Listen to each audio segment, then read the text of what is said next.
So, who's on the panel? Tom, Hi. what brings you here? I currently sit on two nonprofit boards and am leading the search for an chief executive for one of the nonprofits. Have sat on other boards in the past and also led search process. And I also have the unique experience of being on the other side and being recruited for executive director positions for nonprofits and have served in that role as well.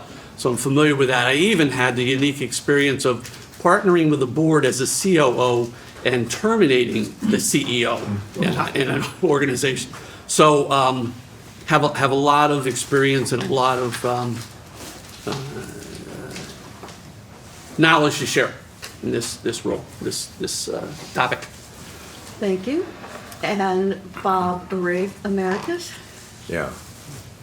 One of the things the gray hair will reflect is time. Yes. Unfortunately, I've spent a lot of time in your positions, and I want to congratulate all of you today for being here. To take a Saturday morning out or in part of the afternoon is not only a credit to your organizations, but it's a credit to you individually. So thank you for doing what you do. In the time that I've participated, currently I'm 42 years on 3 different for-profit boards, and I've spent, and I tried to calculate this the other night, and my wife got a little tired of me repeating things, but it was about 14 or 15 boards, of which I've chaired about a half dozen of them. So I've been around the block. And the irony of it is probably half of them had done succession planning. Probably a quarter of them did it well. And at no point in time, only once did we find ourselves, even though we planned, only once did we find ourselves having to fire an executive director and being in a jam. Pretty good, Russ, your numbers. Yeah, I spent a little time working on it. I bet you did. Mr. Necarsulmer, Rob. Oh, and it's Bob and Rob, by the way. Okay. Rob Necarsulmer. I'm a Community Foundation board member, but also the board president and shelf stocker at the Westchester Food Cupboard. What Ed Reiner did not tell you is that he was our founding board member. Still a board member at the Chester County Food Bank, and I'm not sure where else. And he still comes back and volunteers every Friday. So I worked for a nonprofit museum for 18 years. I saw some succession planning that went really It was a well. rather large nonprofit museum, might I say? Winter Tree Museum in Delaware. That one. And I saw some processes work really well and some that didn't work so well. So look forward to the discussion. Thank you. Cindy Ray, CPA. She puts, I think she dislikes the rhyme. I love that. I have been around on boards, and I started my accounting career as an auditor of nonprofit organizations, and then left public accounting to actually, because I thought it was time to own my own books and see what had been auditing for the past 10 years. Anyway, I've been associated with the Community Foundation. So if Karen's been here 25 years, so have I. Yeah. Because I joined the Community Foundation as a volunteer when Karen became the CEO. And I've been on the board, on the Finance Committee, currently just on the Finance Committee. And but I've been on other boards, and I would say that my experience has been as an employee of a nonprofit organization. I'm currently CFO of Visit Philadelphia, and I have been through leadership transitions of some great ones and some expected and some completely unexpected. So everything from a planned retirement to an unplanned termination to unfortunate death of the executive director, and Also kind of been around doing all that. And so I just come to bring, kind of asked me to bring my perspective, and so that's what I'm here to do. It's good, right, Ed? Yeah. Yeah, there's a lot in this room, so thank you. I'm going to do a brief overview, and I'm going to hit a few questions. So in your handout, you know these top 7 board responsibilities. You've been, all day we've been talking about different parts of them. And the last one is hire, support, monitor, and evaluate the chief executive. So that is really what we're here to talk about today, because the fact is, sometimes that chief executive support needed is time to get out. And so that's where the board comes in to really help figure out what that means to the organization and how to make that transition. So, and as you heard as we went around, there are different succession planning scenarios. The sudden absence, I need to take off to deal with some things in New Zealand for 4 months. Bye, is one. The medical urgency or an emergency. My family just was in a very fatal situation, perhaps a flood in the south of the Carolinas, and I need to go and help get their home back.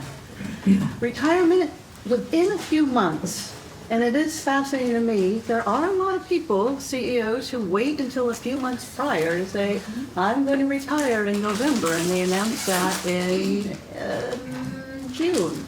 We're dealing with one right now. So within a few months, some people keep it close to the vest.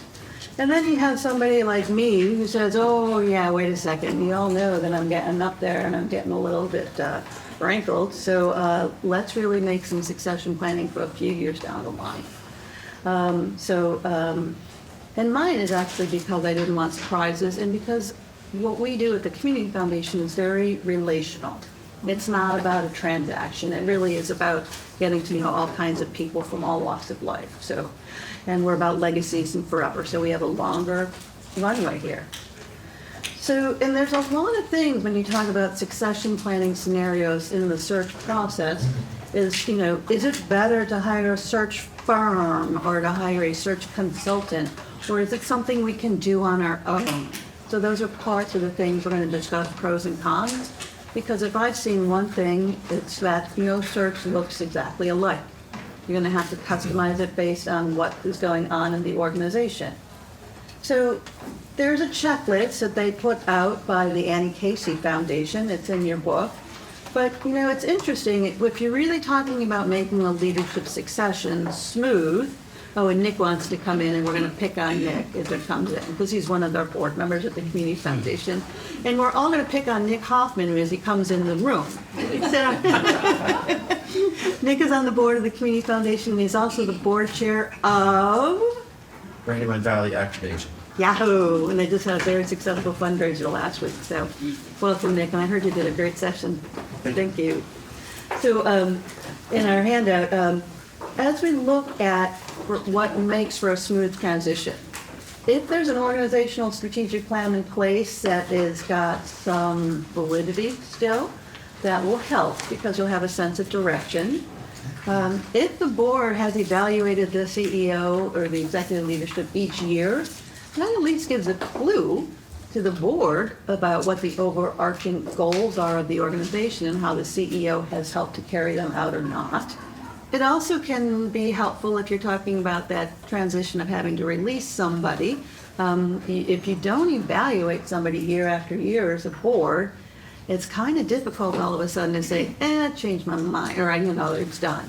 So annual evaluation can be really important. And do people and the board actually do annual evaluations of the executive director? Are there folks who don't do it? Do? Make sure, yeah. Somewhat formal, kind of. Oh, Ed is just laughing. It's hard. I've seen all isn't it? varieties. I've seen all varieties, yeah. And I have actually seen ones where you go out and you have a nice little gathering and you sit there and the cocktails and we just write the evaluation stuff on the napkin, and that is okay, because in some cases it is a one-to-one consideration about what's going on. So it's the structure counts, and they can be large, 360 evaluations, or just with the board and maybe staff helping with the evaluation, the CEO itself with evaluation, but something has to be from that cocktail napkin to that big community-wide thing. So if you don't evaluate, it's hard. Please. Sorry, is there thoughts on whether one form is better than the other, formal versus informal? What do y'all say? You've seen Pros it. and cons to that. Being the executive director, I think it's really good to maintain a constant connection between the board and the executive director. So after a 90-day, I think it would be really helpful that they sit down and say, okay, here's the progression. This is what we like. This is what we think needs improvement. Because when a new executive director comes in, it's a totally new environment for that person. And if there's been a legacy of other things that have been going on in the organization, there's a big educational learning curve that executive director has to have. So having a good dialogue with either the board, executive committee, or whoever is in charge of overseeing the executive director, having that open dialogue discussion, how are things going, that's I think is really incredibly important. Then you have your formal 1-year appraisal, which I think is really important too. And that should be something that the whole organization should have for everybody in a leadership position at least, if not down below, so that you have that documentation, you have a good HR program that runs those things, and that's all part of that evaluation process.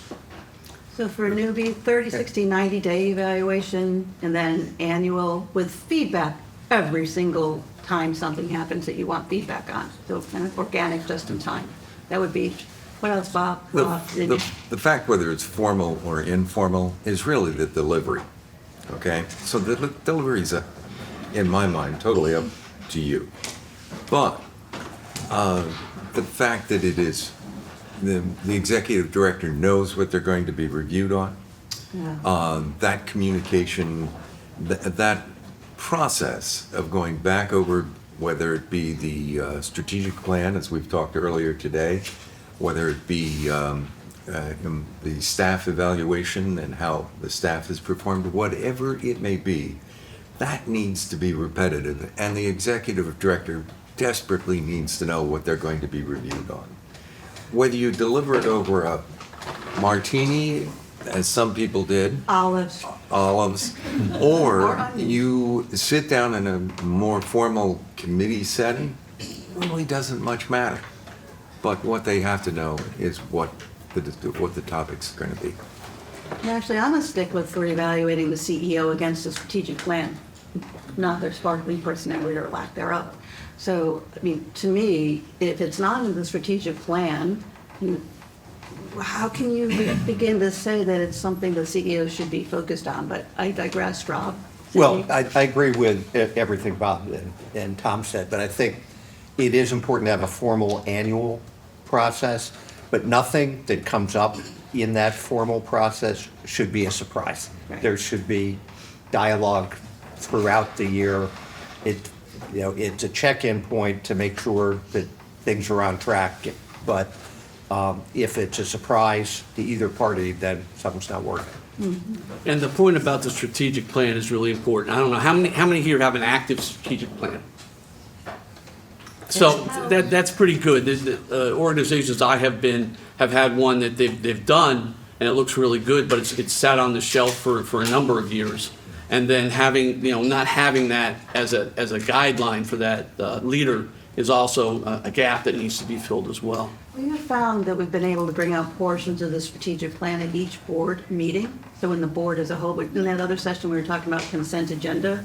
And then we take a portion of the strategic plan that needs revisiting by the entire board and discuss that as an entire board.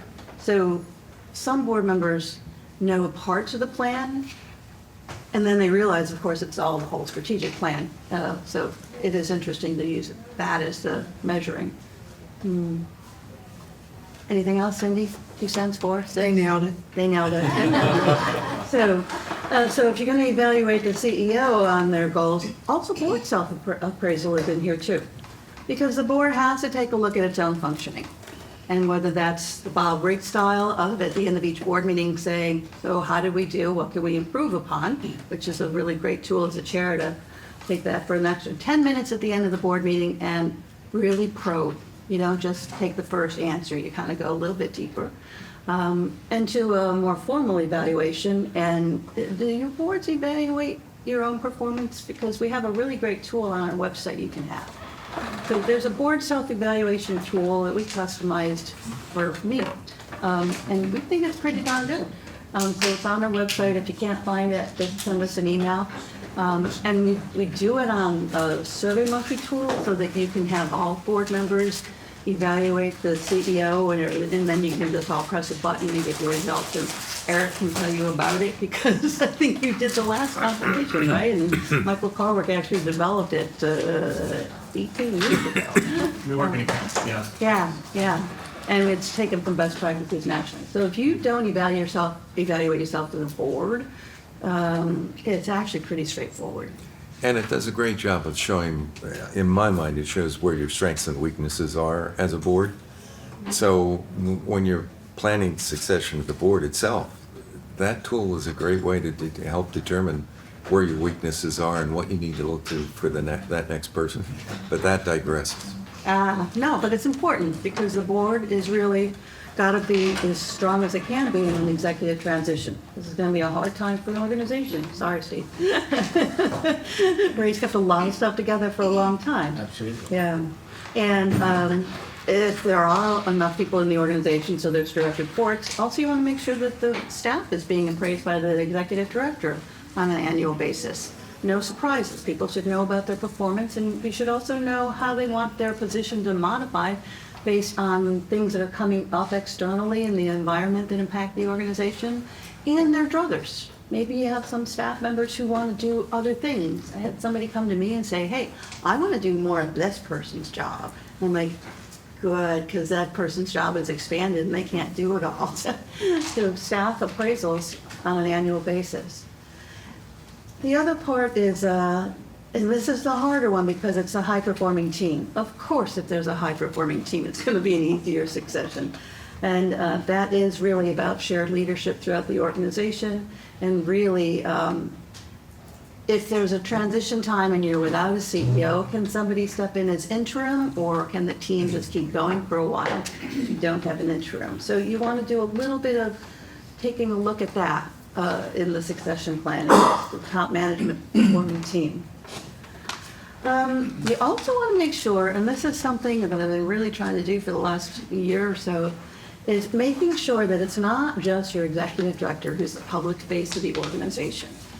So, and sometimes that's an easy thing to do because you say the CEO needs to go out there and, be the face of the organization. But when you're talking about transition time, you want to make sure that other key staff and board members also have the ambassadorship qualities and the comfort with going out there and kind of have the patter down.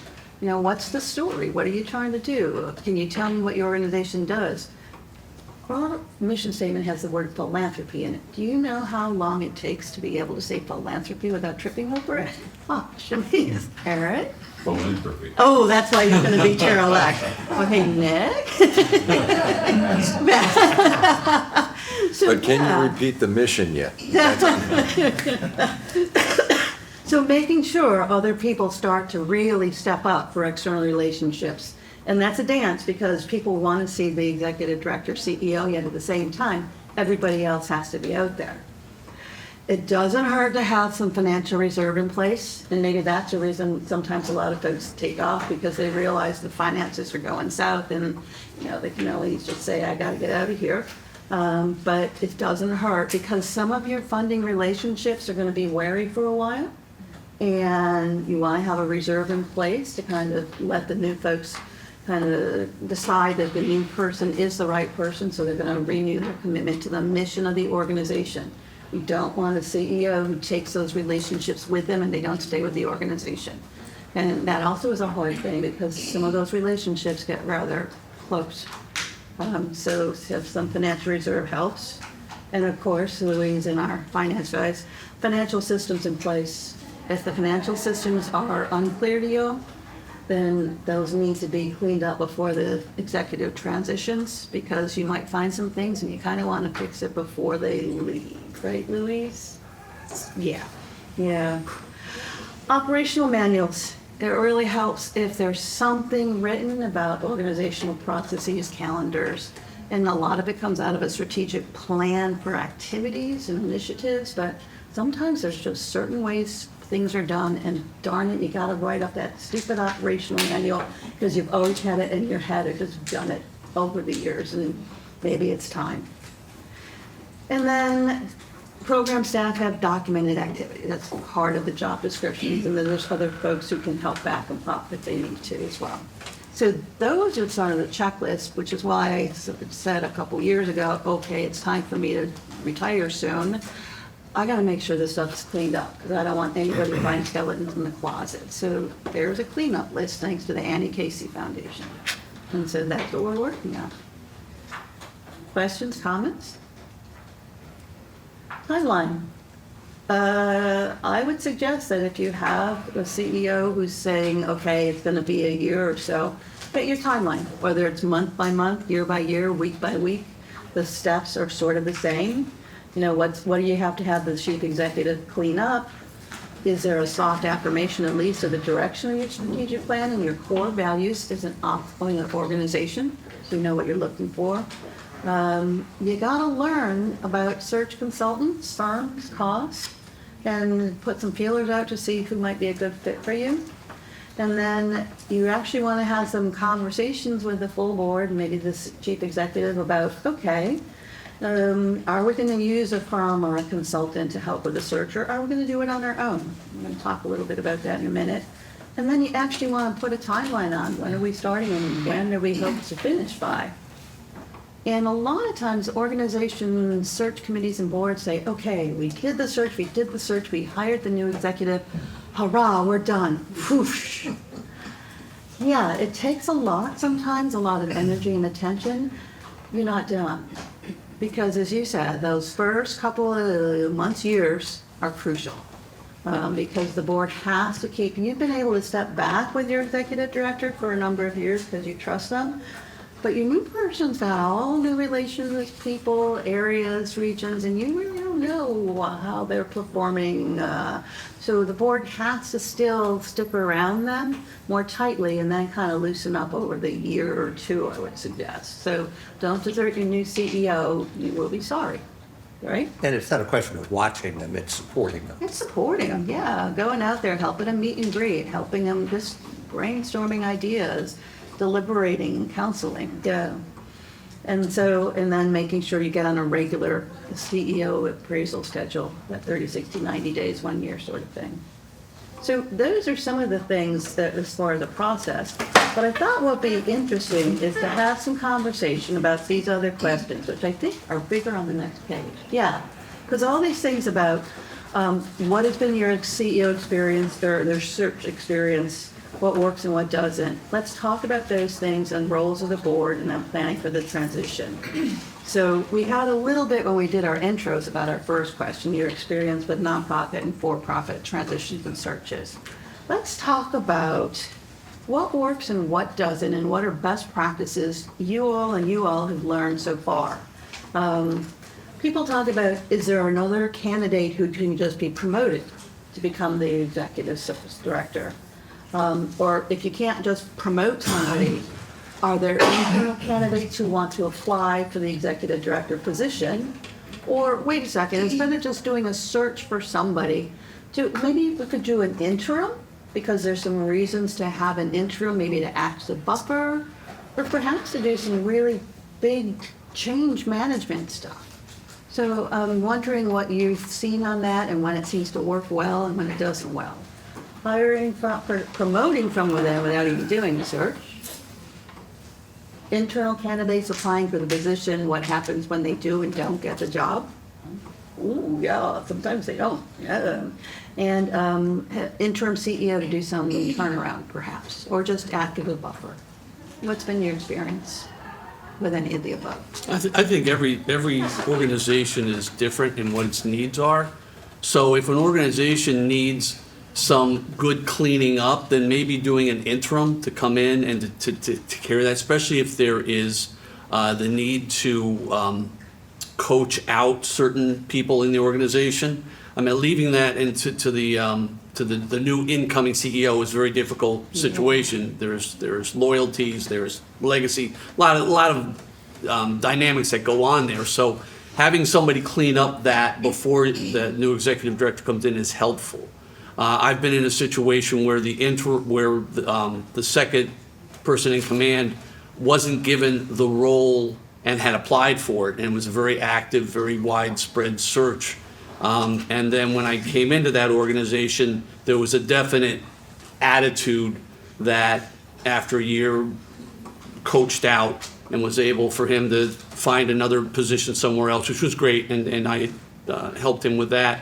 But there was a lot of Talk about coached out, Tom. You've used that term twice. Right? coached out is Coached out. I like it. it's You like it's a respectful way of treating people that have served the organization. Maybe it's time for them to move on. Maybe there's a reorganization in the organization, different direction or strategy that the organization wants to go through, and that person isn't a good fit. And it's always about, is it a good fit or not? I think that, having the discussion about not whether somebody's good or bad, but the fit isn't Fit. it fit. And having discussions with that individual, and certain individuals, when you have to terminate them, you have to terminate them right away, because there's going to be collateral damage and there's going to be some other things. But other people, and usually I think this is the majority of them, should have an ability to have a runway and to have a discussion with them, to have, whether you start with a PIP usually is the red flag that goes up and people know, okay, things aren't working out, whatever. And through that, maybe have a discussion, talk about the runway, talk about that the fact is you want to have a win-win when you have a separation. So you want to see that the best interest of that individual is taken care of, as well as the organization's interests.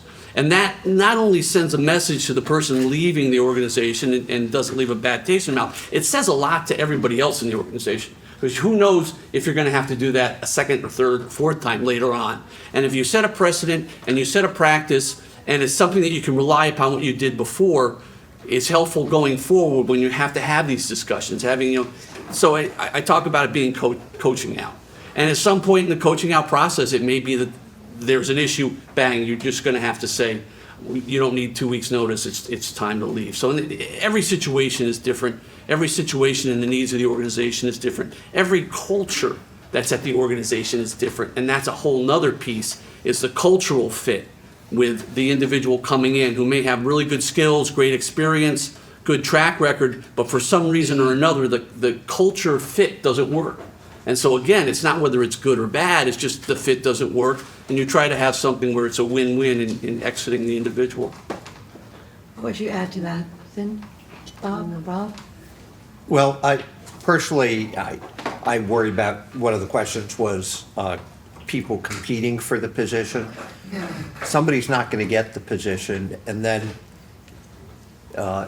there's got to be collaboration going forward. So I think there's real risk in that. But when the search process starts, expectations have to be set. Are we allowing internal candidates or not, and preclude the discussion if that's the case. I think a transition can work really well, especially if there's a shift in strategy going on in the organization, or maybe a reset. I'm aware of a local organization has a long-term director that's retiring. They're going to pause a little bit before starting the search for the new one, because they want to figure out where they're heading and what needs to change. And I don't know if it fits in this box, but whenever you're doing a search, you're not looking for a clone of the existing CEO. You've got to look at what the priorities of the organization are, and the skills and experiences that you're looking for may be different. And that doesn't, you could have the best CEO in the world, but the world changes around you. So you've got to be attuned to what the future looks like. Mm-hmm. And the transition, where I was going with that is the transition, have somebody minding while you're developing that plan before you fill a position can be really helpful. Comments, experiences? I'd just like to add a point that I don't think it's the time to come up with that succession plan as you've gotten notice or you're looking for 2 years. I served on a board of a 3-state organization, nonprofit organization, and we had this 5'1" female consultant that did a great job of helping facilitate the strategic plan. But we knew it was equally important, even though we had a 46-year-old executive director, that we had agreed that we wanted to come up with a succession plan. And she came out, all 5'1" of her and maybe 110 pounds, brought this brick, put it above her head, and then dropped it. Now, part of the reason was to get our attention of this massive 18-person board. But she said right after that, your executive director has just been killed. What are you going to do? And she said, what do you have in writing? Where are your plans as to what to do? And we didn't have a damn thing. Now, we could afford getting someone in to consult with us on this, and we paid good money for this woman to come in and tear us apart, and she did. And one of the things that was very clear is that we didn't have an idea of who was going to be communicating, who was going to be acting as the voice of this 3-state organization to the public. How are we going to communicate that loss to all the stakeholders, and on and on and on. Skip the sudden. What it did is it gave us an opportunity for all of us to discuss what were the most important strategic, what were the 3 to 5 most important items on the goals on the strategic plan. What was it that the executive director, the best executive director traits you'd like to see? What are the personal characteristics that you'd like to see of that individual? And so on and so on. And what she did was help us come together as a group over the next 3 to 4 months, come together as a group as to what was important to us. And I would also say that we went to the staff and got feedback from the staff. We got feedback from the executive director and included the executive director in this plan, which I think is extremely important to get as much feedback as you possibly can. And then I would like to mention that if, there are tools in the back of this, and the very last one, the Nonprofit Executive Succession Planning Toolkit, comes out of the Kansas City Federal Reserve, and I will tell you, there's not much I respect, never mind. But this is an excellent tool. And literally, one of the things that it reminded me of is she handed out a survey that we all had to fill out individually. Then she compiled it all and fed it back to us. And it was really started to be the basics around our discussions as to what it was that we really wanted. And that was key. And this has many of those same questions she used. Mm-hmm. So I'd advise you to take a minute and take a look at that and start planning now. Mm-hmm. Not when you have the need, now. And no, you don't have to replace Katie right away, but, having her input now is extremely important. Well, in the emergency succession plan, short-term or long-term, should just be in place all the time. And when we just re-sign it by the new chair when they come in. So it says, if something should happen to the CEO, which of the staff will be able to stand in, and then who is the person who does the communication and all that. So that is just a policy doc that we should have in place all the time. And that should go wider. And deciding as a group whether you want, can you afford a consultant? Are you going to do it internally? Yeah. These issues, what consultants are there? You got to have that now because the brick just dropped. Mm-hmm. You don't want to be doing this off the cuff. Mm-hmm. In an urgency. Yeah, what do you got, Steve? What's the downside of having a consultant? So let's get clear what we're talking about. For an executive, a planful transition, having a consultant, or, okay, all right, so let's circle back. That's E on here. The pros and cons of having a search consultant, a search firm, or doing it on your own? And when does it work best, under what conditions? Cindy, I'm gonna toss it to you first. You've done Oh, it all okay. I thought your different question ways. was, what's the downside to having a consultant develop your succession plan? So No, I I was- got that backwards. So what's the downside to having an outside? You're doing a planful search for an executive who's leaving. Should you do it on your own as a board? Is there an independent consultant who might be able to do it with you? Or is there really need a whole search firm to do it with you? So, Okay, so my opinion, really the only downside to having a search firm is the cost. Because there is a significant cost to having a search firm do your search. like what? Like what could it be? Well, my experience is 1/3 of the executive director's salary, first year's salary. That's about it. So if you're gonna pay your new director $100,000 salary, you're gonna pay the search firm $33,000 or $35,000 Plus costs, plus expenses. plus expenses. Yeah, yeah. Plus, you really should have your overlay on the process, because your search consultant will do a great job in going out in the marketplace and advertising, bringing in, going through pro forma resumes, background checks, interviewing, et cetera, et cetera, et cetera. Then they come to your organization, and I really, what we've done with the one search that I'm working on right now, is that we did a survey of all the leadership team as to what they thought were the most important qualities and characteristics that the new CEO would have, because that talks about culture and fit, and being able to understand this executive director is going to come in and inherit this leadership team. And so getting the leadership team's input and having them have a little bit, you can't let the leadership team dictate, control, have a veto power.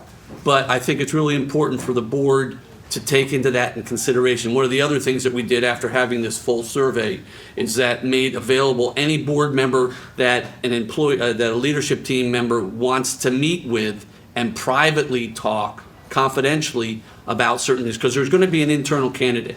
This internal candidate is very strong, but we still want to have a search process to validate that person, being if that person runs into that role. And there's some things that we want to measure on output.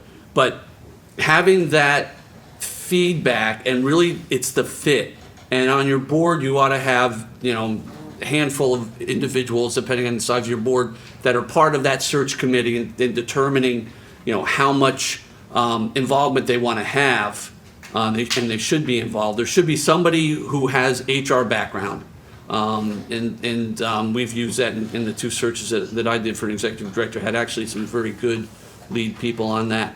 And having them feed in. You also want to have, and I call this discernment. There is a quality that a person can read other people and get a sense of, are there red flags? And it doesn't have to be exactly what the red flag is, but certain people have it, certain people don't. And you really need to have somebody on there that can sit there and kind of sit back and not be actively involved, but can sort of monitor. And whether that is an expert in organizational behavior, and using a consultant on that, because I think that whole fit issue. And you also have the issue of somebody who can come in and can really tell a good story and can really sell themselves and have a great resume and have a great profile and be a totally different person when they get in the seat. So, that's also important, to have somebody who can do that extra check and extra testing or whatever it is to know, does the fit really matter? Right, and so, and I would say, having a search firm, it's not a question of like saying, okay, go do our search. I think that's what you're saying. I mean, you have to be involved, you have to have parameters and do all that other stuff, so. Yeah, my thought was, you hire a search firm, they're gonna say, oh yeah, we've got that. We're gonna copy what we did last time. And that may not be what you want. I think to your point, we need to identify how a person needs to fit into your organization. If you've got somebody like that, you got the wrong firm. Well, and You know, that's, and is it the that's, firm? you Yeah. need to do your homework on if your organization can afford it, you need to do your homework up front on the firms and the individual from that firm. Yeah. Yeah. And they can, think about it, you're gonna have an internal candidate, okay? By the same token, you wanna see the best person outside of the organization for the sake of the organization. Well, now you've got an independent third party out there managing it, giving you some insights that, quite honestly, I always love that internal person. You know, I really do. Sure. But I need that One independence. of the problems with the internal person is you know all their warts.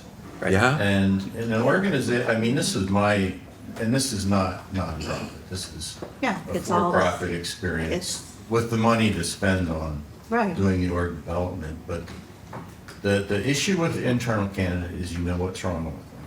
You never can find that out. I mean, I get you're You'll right. find Have it out have with the somebody next that one, yeah. has that sixth sense that can read people. But so many times, look at all these large corporations that bring in the outsider to something that's working, Right. and they break it.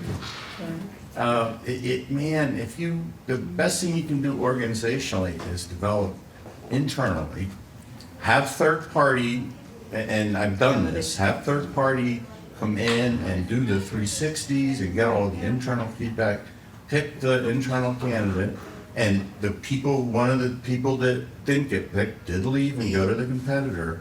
But, I mean, again, that's for profit, so this no, is a it's- different no, world. it- Well, it's you just different in you don't described have the the nonprofit, resources. yeah. You don't have Yeah. the resources, which is. And you may not have a big And enough you may not have the organization. people. Right, That's you don't have it. the Enough staff. people that have the internal. Yeah, But again. But I mean, if things are working, best thing to do is find the insider. But that I also think gets- Ed, you're not what you pointing said also Starbucks, sorry. is, Sorry. identify the internal candidate before you. Oh, long time. Yeah. You know what I mean? So that Yeah. you are grooming someone. Right. That eliminates some of Yeah, that, you know, whatever the tension would be if you have, I know in the most recent search that they did at my organization, every C-suite person, I wasn't there at the time, every C-suite person applied for the job. None of them, they're all wonderful at their jobs, but Yeah. none of them were right for the CEO position. And so, and we had talked about this when the first president was getting ready to retire. We said, do we want to groom somebody internally? Because if we're going to do that, it's going to take 1.5 to 2 years to do that, or not. And so at the time, we decided not. There really wasn't anybody there. Although they were great at what they were doing, they just weren't going to be the next CEO. And, you know, so then when she retired and we went through her certs, everybody in the organization knew that there wasn't going to be an internal candidate. So they knew that ahead of time. And just the general comment is the search firm can have a terrific impact, but the board owns the process. The board sets the expectations, the job description, and has the final decision. So you don't hire the search firm and say, okay, just bring me some candidates. But they have a great administrative process, you know, that you may not understand or Yeah. know how to do. So just that part of it, Right. that work, that's what I would use a search firm for. But with everybody else said, the board has to be the ones that are actually driving the decision-making and that stuff. So there's sort of the large formal search firms, and there's also a nice slew of independent consultants who help with searches. And for mid-sized organizations, that seems to be a pretty good fit. And there's also organizations that say, I can do this myself.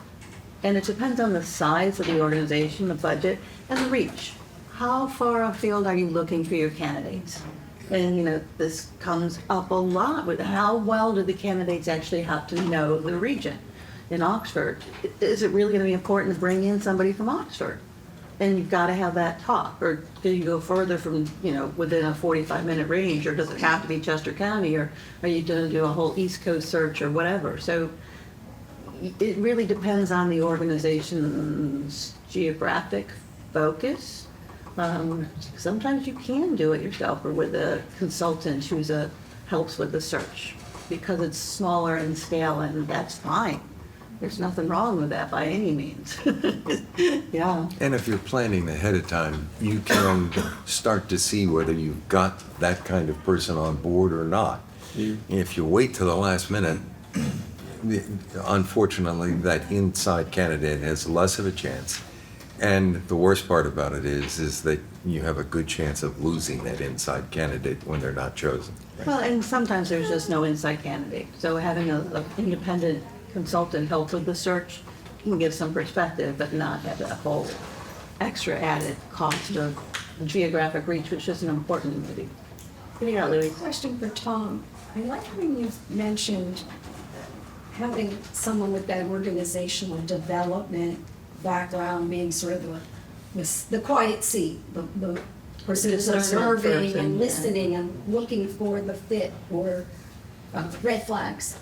Does that person usually come from within the search firm if you're using one, or do you hire someone even outside of the search firm to sit in that seat? It depends on the search firm. I mean, some search firms are very small and mom and pop. Others are larger and have a deeper bench to pull from. Hopefully that you would have somebody who's got an organizational development PhD, a psychological PhD, whatever.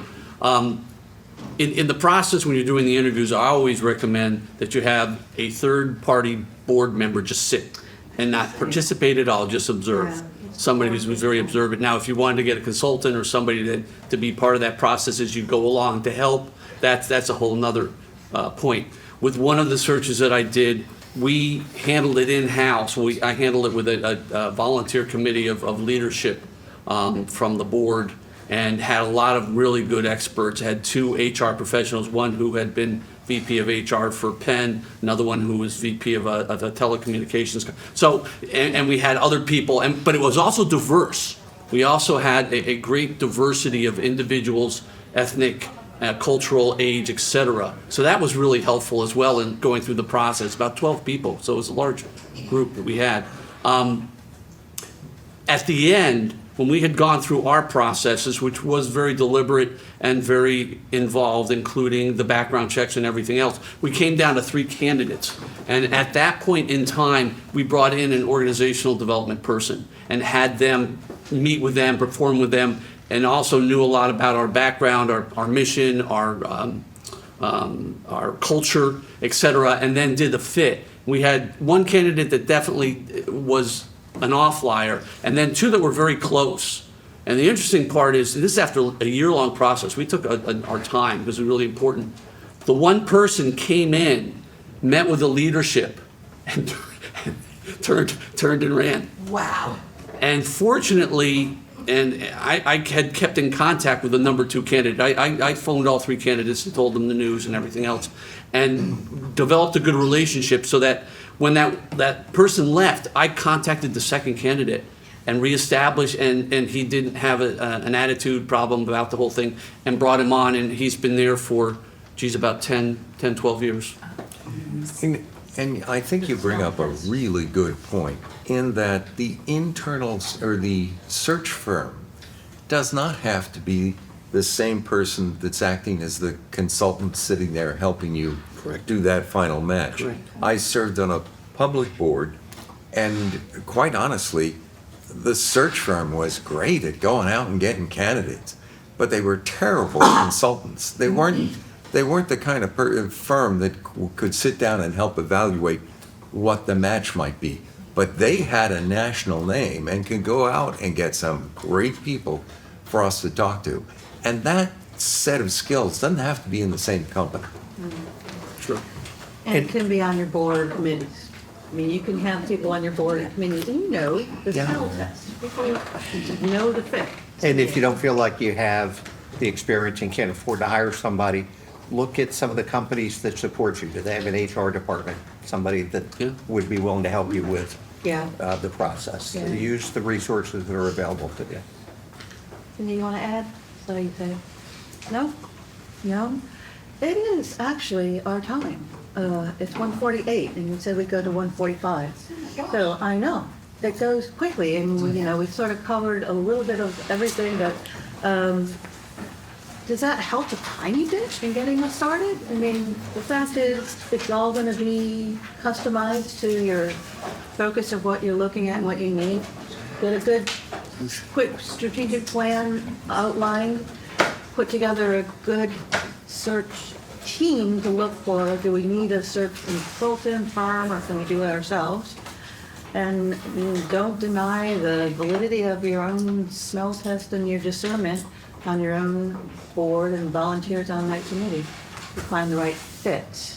Everybody's got a lot of good experiences, but it's fit.